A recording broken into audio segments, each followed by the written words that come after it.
大家有没有睡觉的时候打鼾，半夜经常醒，早上起来特别累，睡了感觉没睡一样？最近体验了一款黑科技 Raspy AI 呼吸贴，听说它最大的特点就是不整那些花里胡哨的睡眠评估，只会记录一晚上详细专业的睡眠呼吸暂停数据，就是睡觉的时候长时间不呼吸。刚好我最近早上4、5点就醒了，我爸也打呼噜特别严重。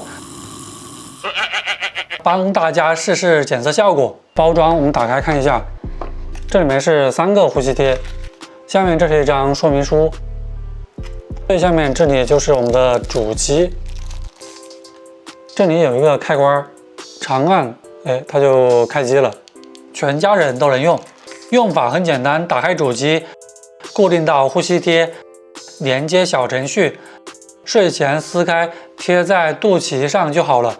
它贴上是这样的效果，呼吸贴是亲肤材质，没有异物感，那我们正常睡觉啊、翻身都可以。它的原理是检测我们呼吸时皮肤的变化，通过每晚100万个数据点来感知毫米级的腹部微小运动，那精准记录睡眠行为。呼吸停了就是停了，没停就是没停了，一觉睡醒就完成记录了。那数据在哪看呢？不用装 app 啊，就在之前的小程序，包括监测市场呼吸事件，这里就能看到有没有呼吸暂停。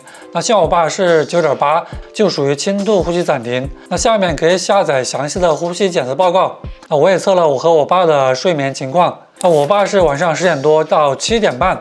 那采集了128万多个数据点，每小时发生呼吸事件频率是9.8次，属于轻度呼吸暂停。那我是2.6次，那小于5次就是正常的。像我爸平时就要多运动锻炼。检测报告下面有专业的医学顾问，扫这个就可以详细咨询。我把我爸的检测结果发过去，得到的回复是我爸晚上睡觉确实会长时间呼吸暂停，可能导致缺氧，还问我有没有高血压、呼吸不畅、晚上憋醒的情况。Apple Watch 也有睡眠检测，但数据很简单，不能判断有没有呼吸暂停，而且戴着也不怎么舒服啊。医院也能做这个检测，学名叫 PSG 多导睡眠检测。费用差不多几百到上千，那身上要贴很多电极片，而且要在医院睡一晚上，就感觉花钱还遭罪啊！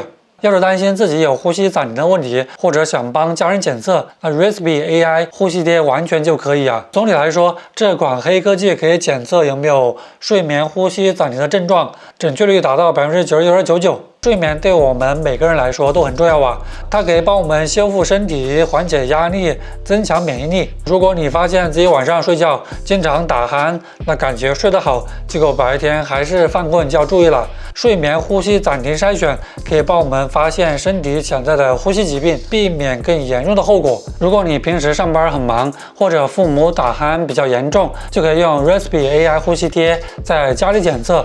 本期内容就到这里，喜欢可以点赞，特别是长一键3连。我是小戴，我们下个视频再见。